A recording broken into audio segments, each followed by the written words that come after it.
Eu fui sequestrado. Tô com frio, com fome, sou infeliz. Tô nessa situação há mais de 25 anos. Ninguém sabe aonde eu tô.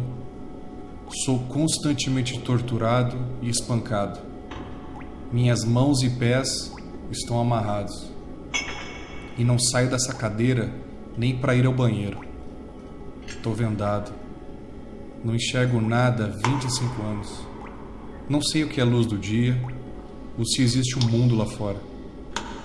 O meu sequestrador me mantém vivo com pão e água. Não tenho noção de horário nesse lugar. Às vezes solto uma risada. Às vezes choro. Mas ninguém pode me ouvir. Chorar comigo, rir comigo. Tô desolado e acabado nesse lugar. E a minha esperança fugiu daqui há muito tempo. A minha situação é miserável e revoltante. Mas isso não é nada. O que mais me revolta, e tenho certeza que irá revoltar você também, é isso. Quem me colocou aqui não foi meu inimigo. Não foi um bandido ou um louco qualquer. Quem me colocou aqui fui eu. Eu mesmo chamei o sequestrador e entreguei a minha liberdade para ele. Ele me prometeu a felicidade e a paz. Satisfação sem medida, ele disse. Mas depois de 25 anos preso nessa sala escura e sendo torturado dia e noite, eu percebi que eu não sou feliz. E muito menos tenho paz. E tudo o que eu quero é sair daqui. Mas como eu vou fazer isso? O meu nome é Luca Mendes e essa é a minha história.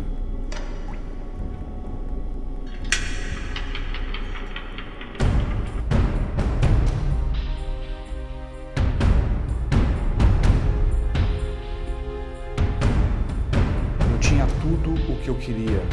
Tinha sucesso, dinheiro, poder, fama, mulheres. Tudo o que os meus pais sempre quiseram para mim, eu conquistei. Tudo que eu queria para mim, eu consegui. Mas ainda não era feliz. Eu não era satisfeito. Eu vivia uma insatisfação constante durante o meu dia. Eu tinha tudo o que eu queria, mas ao mesmo tempo, eu era vazio por dentro. Eu não conseguia entender o que era isso. Eu era um dos modelos de mais sucesso em todo o mundo. Morava em Nova York e viajava o mundo todo, trabalhando, nas festas, baladas, mulheres, bebida, tudo o que um homem sempre desejou na sua vida, eu tinha. Conhecia as celebridades de Hollywood, mas eu não era feliz. E eu colocava minha cabeça no travesseiro e ficava pensando, para que eu estou vivendo? Por que eu respiro? Por que eu estou vivo? Eu acordo pela manhã, vou para o trabalho, almoço, volto a trabalhar, volto para casa, assisto um joguinho de futebol, uma novela, um filme. Para quê? Para eu dormir e no próximo dia fazer exatamente a mesma coisa. E eu me perguntava, será que é para isso que eu existo? Será que é por isso que eu estou nesse planeta respirando? Por que eu acordo pela manhã? Por que eu estou aqui? Isso que me intrigava e sempre me intrigou. É interessante porque o mundo parece que cria um baú místico para você. E ele aponta para esse baú e diz, está vendo ali, Luca? É ali que está a felicidade. No baú do sucesso, do dinheiro, do poder, da fama. É ali, nesse baú, que está a felicidade. Então sabe o que você faz? Você luta com todas as suas forças para chegar nesse baú.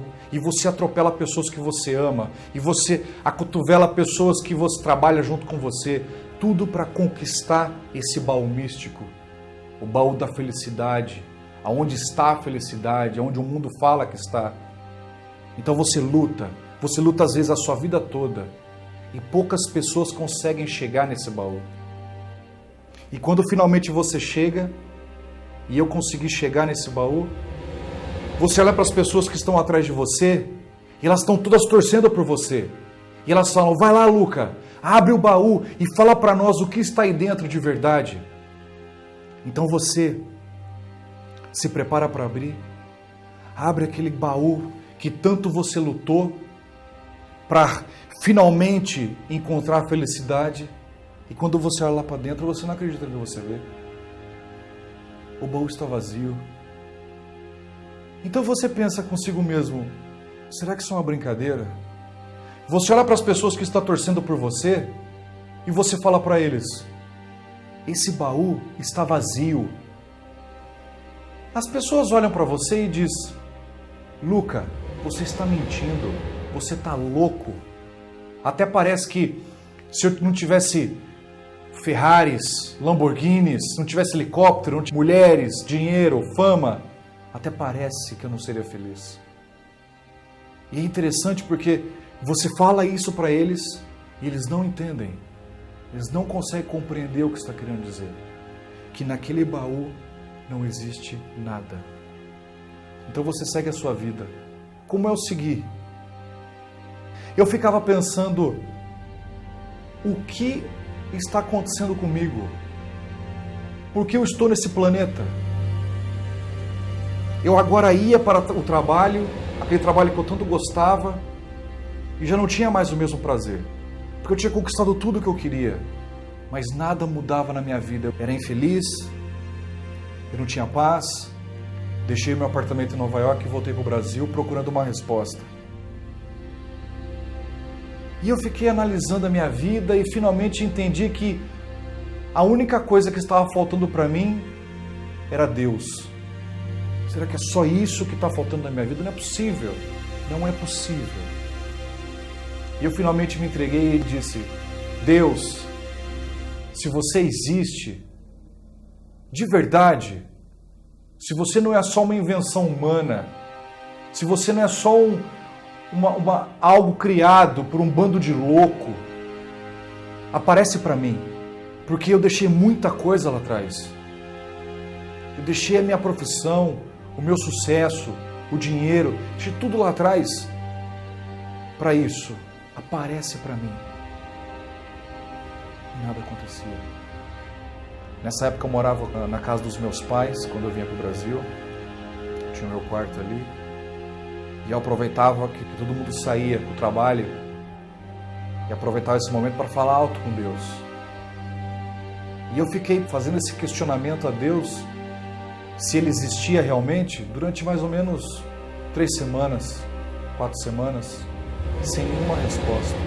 Todo dia no meu quarto sozinho, eu falava, Deus, você existe, aparece para mim. E nada acontecia. Foi aí que eu pensei, talvez Deus não apareça para as pessoas dentro de casa, só apareça para as pessoas na igreja. E foi o que eu fiz. E a primeira igreja que eu fui foi a igreja Adventista do Sétimo Dia. E eu entrei naquela igreja e sentei no último banco. Eu lembro como se fosse hoje. Eu sentei no banco, naquele último banco, ali atrás, para ninguém me ver, e falei, Deus, eu estou aqui. Eu estou aqui. Se você existe, aparece para mim. E nada aconteceu. Eu saí daquela igreja, pior do que eu tinha entrado, sem esperança, sem resposta para a minha pergunta. E na semana seguinte eu pensei, talvez Deus não apareça para as pessoas no fundão. Então eu voltei naquela igreja e sentei no primeiro banco. E aí falei, Deus, eu estou agora aqui, no primeiro banco. Essa é a hora. Eu preciso sentir alguma coisa. Nem que seja um arrepio diferente, eu preciso sentir alguma coisa. Eu deixei muita coisa lá atrás. Aparece para mim. Se você é real, ou se essa igreja aqui é a tua igreja, aparece para mim. Nada aconteceu. E eu saí de novo, mais infeliz do que eu tinha entrado.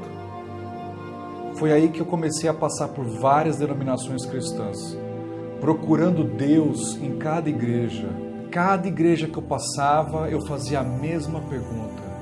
Deus, você existe? Essa aqui é a igreja verdadeira? Aparece para mim.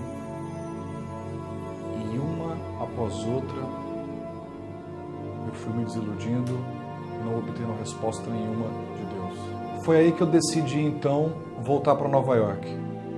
Eu comprei a passagem e naquela semana eu fui na igreja novamente, na igreja adventista do sétimo dia novamente.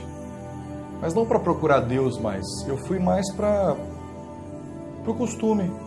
Eu estava indo toda semana nas igrejas, só que eu não sentei nem no primeiro banco e nem no último.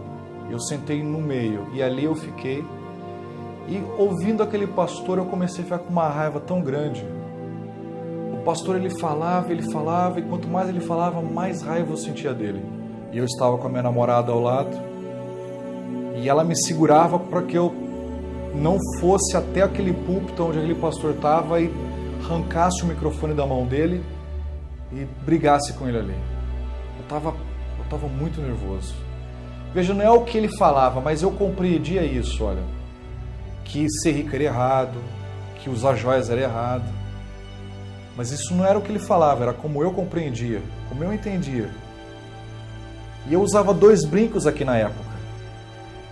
E eu ficava tão revoltado com aquilo tudo. Quem é esse pastor? Só porque esse pastor quer ser pobre, ele não tem o direito de fazer as pessoas querer ser pobre também, como ele. Eu ficava pensando, isso não tá certo. Eu quero ser rico. E com esse sentimento, no fim do culto, o pastor ele passa no meio da igreja para cumprimentar as pessoas na porta da igreja. E nesse caminho eu não me resisti. Eu me levantei do meu lugar ali, empeitei ele, olhei para ele e disse: é Ivan Canhadas, né? Ivan Canhadas, me diz uma coisa, por que eu uso 2 brincos aqui, que na época eu usava 2 brincos? Porque eu uso 2 brincos aqui, eu não vou para o céu?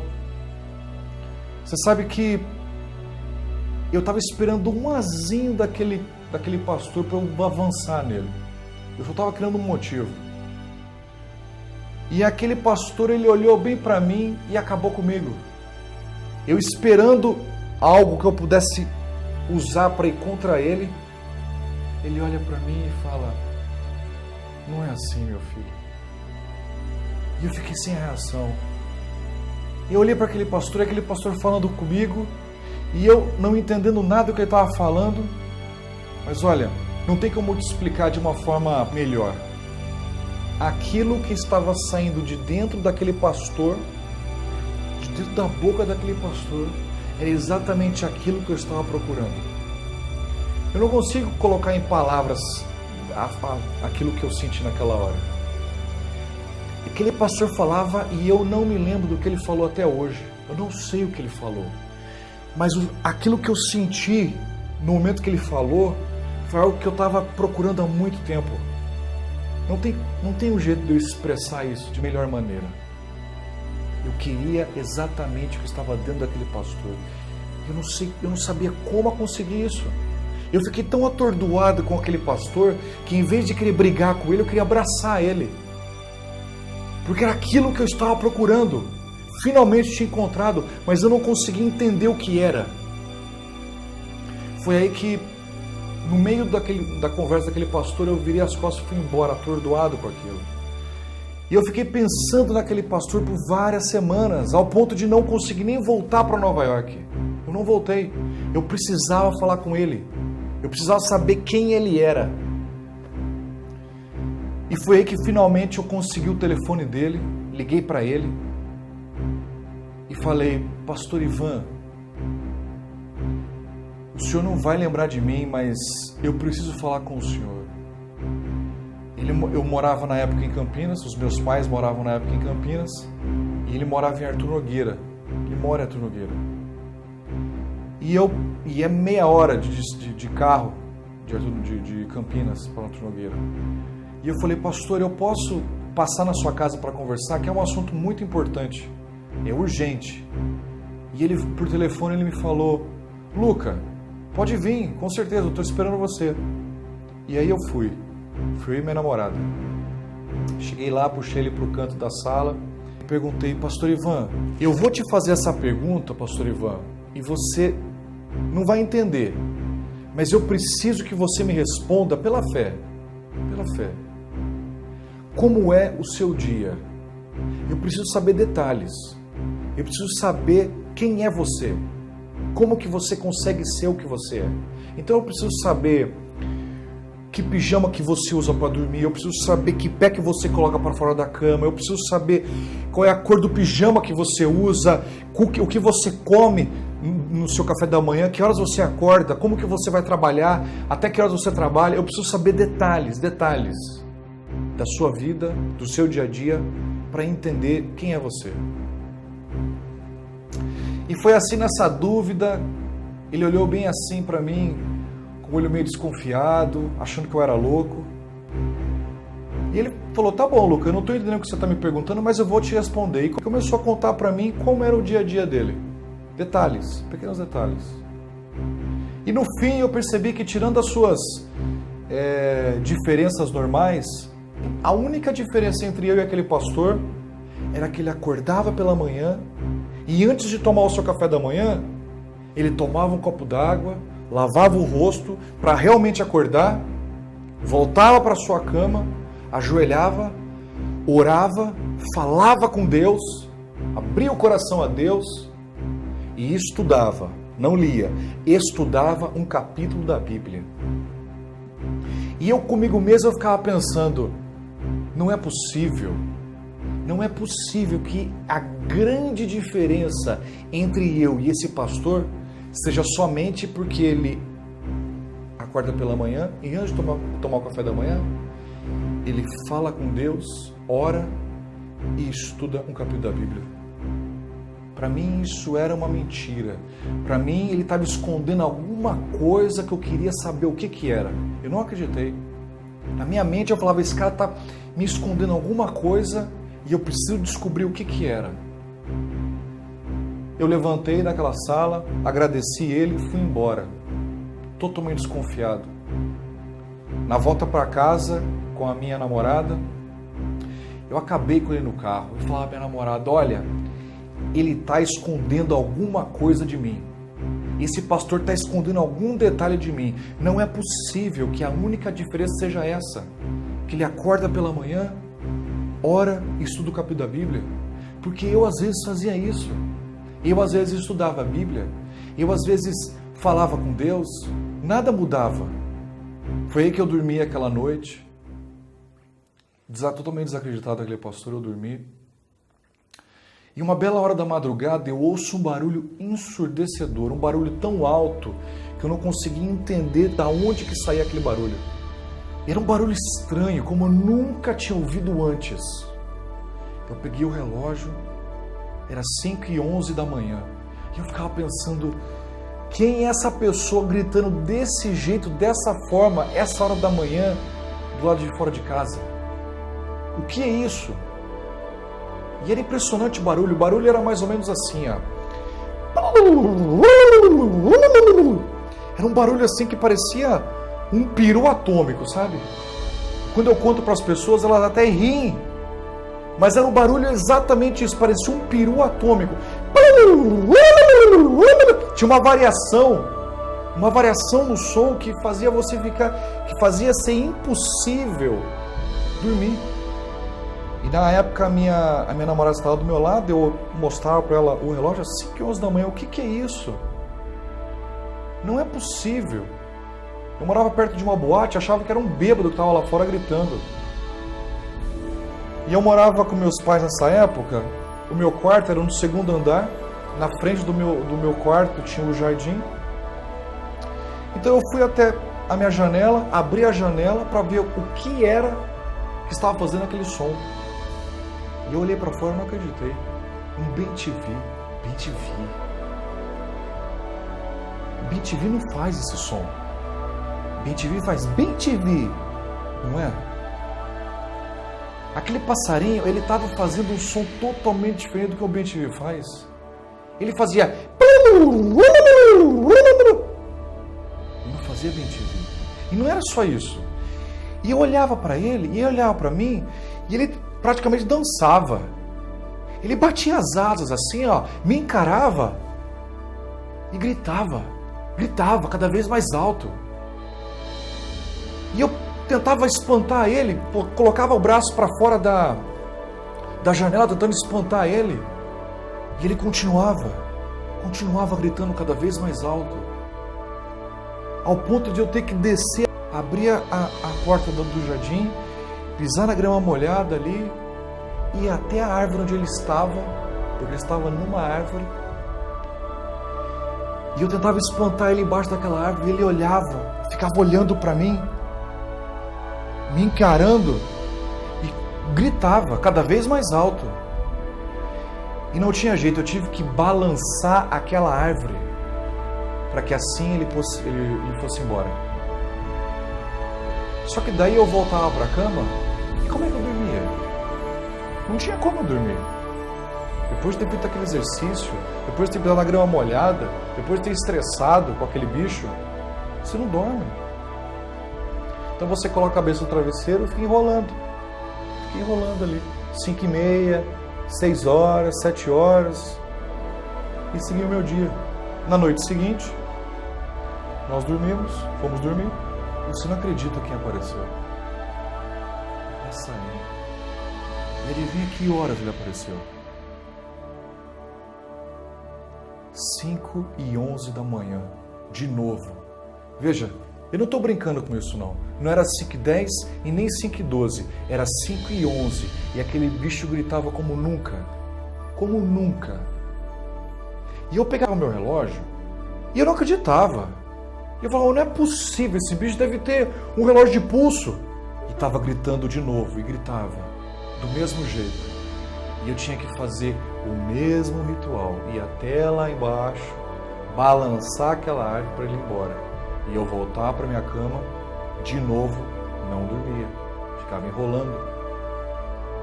Você sabe que esse passarinho ficou aparecendo em casa mais ou menos durante 2 semanas. Toda vez que ele aparecia às 5h11 da manhã. Não sei o que isso significa. As pessoas perguntam para mim o que isso significa, eu não sei. Eu só sei que ele 5h11 sempre estava lá. E eu tinha que fazer sempre o mesmo ritual e não conseguia dormir. E esse passarinho ficava na minha cabeça e eu às vezes ia para São Paulo para fazer algum trabalho. E eu ficava num flat, 12º andar, sem sacada. E eu ficava pensando, será que esse bicho vai aparecer aqui? Porque se ele aparecer, ele vai ter que aparecer igual um beija-flor, ele vai ter que ficar parado no ar, porque não tem onde ele pousar. Mas ele não aparecia lá. E eu até agradecia, porque eu acho que se ele aparecesse, eu tinha um ataque cardíaco. Mas ele ficava na minha cabeça. Eu voltei de São Paulo para minha casa e eu perguntei para o meu pai, no canto da casa, pai, aquele passarinho, quando eu não estou aqui em casa, ele aparece aqui? E meu pai parou e falou, o passarinho da 5h11. Isso mesmo, passarinho da 5h11. Ele parou, olhou para mim, pensou, Luca, ele não aparece. Eu não acreditei. Eu falei, não é possível que esse passarinho não apareça. Você tem certeza? Eu tenho certeza, porque toda vez que ele aparece eu acordo também. Eu não acreditei. Eu fui até minha mãe do outro lado da casa e perguntei, mãe, aquele passarinho, quando eu não estou aqui, quando eu não durmo aqui, ele aparece? A minha mãe cruzou os braços, pensou um pouquinho e falou, você não vai acreditar, aquele passarinho não aparece aqui. E eu fiquei pensando, não é possível isso, vocês estão mentindo para mim, isso não é possível, isso não é racional. E eu não acreditei, eu fui dormir de novo, e naquela madrugada, novamente, o passarinho estava lá, no mesmo horário, gritando da mesma forma. E eu já estava revoltado com ele, porque essas últimas 2 semanas que ele estava aparecendo lá, estava vivendo igual um zumbi. Igual um zumbi. Era um vegetal durante o dia. Parece que as coisas que você fazia, parece que não rendia. Normalmente eu acordava às 10 horas, não tinha um trabalho fixo, era autônomo, então não precisava chegar na hora no trabalho. Então, a começar a acordar, para quem acorda 10 horas, acordar às 5h11, era terrível para mim. Era terrível. Então ele apareceu mais essa madrugada. Eu nem fui na janela, eu fui direto lá embaixo, porque eu sabia o que eu tinha que fazer para espantar ele. Então eu cheguei dessa vez lá, balancei a árvore e nem olhei para ele. Eu estava tão revoltado com aquele passarinho lá. Eu voltei para minha cama. Só que dessa vez eu fiz diferente. Eu falei, quer saber? Não é possível esse passarinho aparecer esse horário aqui. Não é possível. Eu vou ajoelhar aqui e vou falar com Deus e alguma coisa sobrenatural vai acontecer. Porque não é possível. E foi o que eu fiz. Eu ajoelhei e falei, Deus, se você existe de verdade, aparece para mim. Aparece para mim. Ou se não, pede para esse passarinho parar de vir. Eu não aguento mais esse passarinho. Fala para ele parar de vir aqui na minha casa. Eu não aguento viver com esse passarinho me acordando toda manhã. Eu não sei se você já fez aquela oração que você tem certeza que você vai ver algo sobrenatural. É engraçado que você abre os olhos depois dessa oração e você abre os olhos assim com medo de ver isso. Você abre os olhos assim, ó. Você está assim, aparece para mim. Aí você abre assim o olho.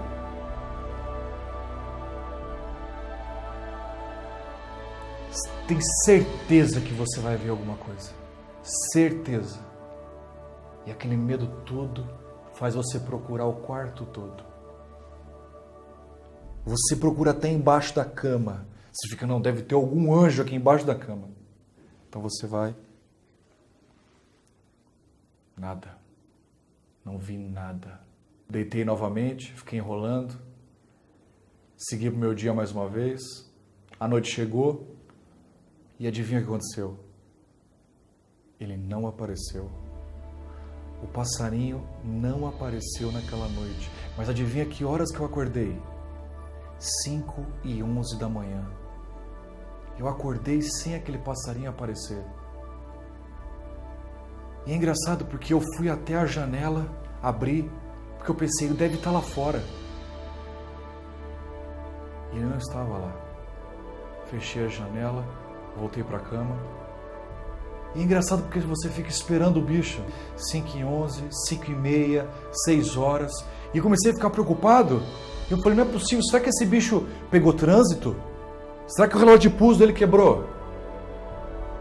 Esse passarinho nunca mais apareceu em casa. Nunca mais. E eu nunca mais parei de acordar pela manhã, falar com Deus e estudar um capítulo da Bíblia. Eu encontrei a satisfação que eu tanto buscava, a paz e a felicidade que o mundo promete, mas somente Jesus pode dar.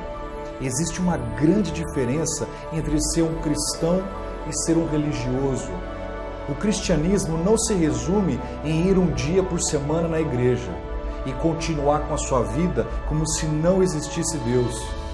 Cristianismo é seguir a Cristo 24 horas por dia, todos os dias da sua vida. E para isso acontecer, você precisa entregar a primeira hora da manhã para Deus. Pois Ele quer que você entenda e se lembre que Ele está ao seu lado e assim você irá lembrar disso também. A receita é simples, mas o impressionante é que muitas pessoas não entendem e não colocam em prática isso. E por isso continuam com um cristianismo sem sentido e sem vida. Jesus não existe para elas. É só uma teoria. Hoje eu vou na igreja sim, mas não é como antes. Hoje eu não vou na igreja buscar a Deus. Hoje eu vou junto com Ele. E hoje eu o sigo 24 horas por dia, todos os dias. E esse simples ato fez com que eu começasse a minha caminhada com Jesus. Dia após dia, eu fui encontrando aquilo que eu mais buscava e desejava. Eu vejo pessoas infelizes, viciadas e sem esperança ao meu redor, sequestradas por uma mentira que o inimigo de Deus criou, morrendo sem conhecer a verdade que liberta, buscando a felicidade em lugares vazios. É realmente muito triste. Mas e aí? Você me pergunta, realmente vale a pena? Com certeza.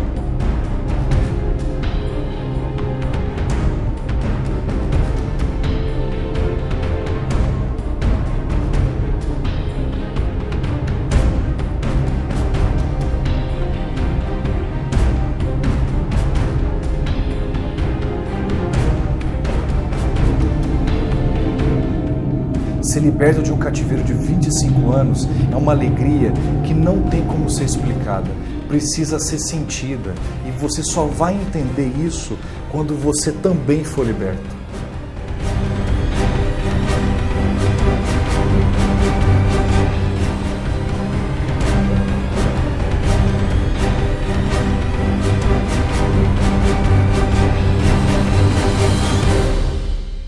Ser livre e feliz vale tanto a pena que hoje eu dedico a minha vida para libertar pessoas que também foram aprisionadas pelas mentiras de Satanás.